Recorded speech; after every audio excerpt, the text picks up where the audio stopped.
Continuing the angles of attack with the Escrima stick, we finished 1, 2, 3, 4, the thrust with 5, 6, and 7. Now when I finished angle 7, my striking hands up above my head.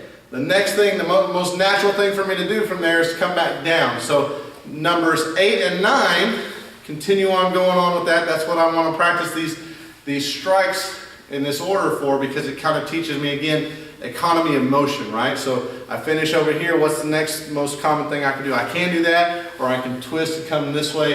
It works on teaching me how to get my hips. They brought me here, and now where do I need to go? I need to go back that way. I don't want to continue just spinning around, because I've got an attacker here, I've got an opponent here I need to go at. So when my hips bring me here and there's nothing left for me to do while I'm still facing my attacker, what's the next thing I can do is come back the opposite way, right? So I'm working on learning that.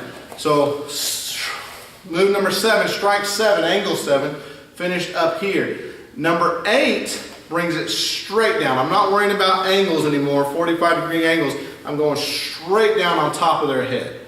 Okay, top of the head, bridge of the nose, something straight down, maybe right on their collarbone. I'm not coming down on an angle anymore, I'm coming straight down. Now when you have a stick in your hand, beware as you're practicing. This is again why I like to practice with padded weapons at home until I get really comfortable with this stick, because I bruised myself with this, trust me, a couple of times. Beware that you don't just come straight down from 12 o'clock to 6 o'clock and hit yourself in the leg, whether it's the knee or the shin or something, boom, you're going to hurt yourself. So you might be thinking, yes, I'm hitting this person, but you're practicing a cutting motion, not a retracting motion. If you're practicing a cutting motion, you got to be aware of where that stick follows and comes down through. So I'm going 12 to 6, yes, but once I've hit my target, I need to let that thing slide and come out on the outside of my leg a little bit. That way it's ready for what comes next. So strike angle number 8, straight down, but after about mid-level, after it's hit its target, it's going to come to the outside of my front leg, so my back side again here. That leads you into move number 9. Move number 9 needs to come from 6 o'clock to 12 o'clock, straight up, but again, I'm not just going like Daniel-san in the original Karate Kid. I'm not doing paint the fence up and down. I'm turning my hand, my wrist, so that second ridge of knuckles resembles the bladed side. So I'm thinking about striking with a bladed surface here instead of just going straight back up. Again, this wouldn't be very strong for me to go upwards in a target with the back side of my hand here. There's a better chance of me losing my grip and that stick tumbling out. So I like to turn my palm up, go from 6 o'clock to 12 o'clock, but notice here, I finished move number 8, I'm on the outside of my front leg here, so I've got to bring it back in to my center before I can get back up. I don't want to just swing it straight over here. That doesn't do anything. I'm imagining my opponent's right here in front of me. So strike angles number 8 and 9. 8 and 9. Working both sides. Thinking about where I'm striking him as I'm doing that. Boom, there, maybe up under his chin as an uppercut kind of thing. Practice your left and your right side. 8, 9. Twisting that wrist as you do it. 8 and 9. 8, 9. If you've practiced, if you're thinking about what that other hand's going to do, on move number 8, that hand coming down is not really something where I need to get this hand involved or meet up with my other arm with. So I just keep it centered and ready for something.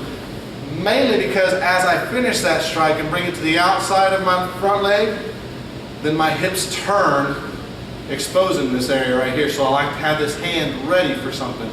Then on move number 9, angle number 9, as I come back up, that's a chance where I'm crossing my body so I can get that hand out of the way. So then my back hand, whichever one's available, comes to that bicep of that front hand. Boom. I'm thinking about that as a moment of impact and then letting my momentum die down afterwards, right? So there's 8 and 9. Practice from all sorts of different sides, right side, left side, maybe getting down a little bit, boom, then up. Try both from a kneeling position if you want to, both from standing. Then eventually get those hips into it a little bit. Now, it's one thing to try to think about pulling across, but I'm not going to go down at an angle. So this needs to be more down, and this one needs to be more up. So it really does become like an uppercut punch. I need to, my knees and my hips need to work together to move that up. My knees need to work in helping me pull my body weight down. 8, 9, 8, 9, 8, 9. With that bladed side leading the way. Hey there, I hope you enjoyed that video. If you'd like more information for more videos that we produce, please check out ninjafit.com, and there's ways for you on that page to follow us, friend us, subscribe to us. We got Facebook, Twitter, and LinkedIn and YouTube tabs on there, all for you to find more information about NinjaFit, our program a little bit, and more videos off our YouTube page and Facebook pages that we'll post on instructional things, how to. Some of it's going to be for how to for instructors, for our leadership students, and some of it's going to be how to basic things for some of our future students. So please check us out and enjoy.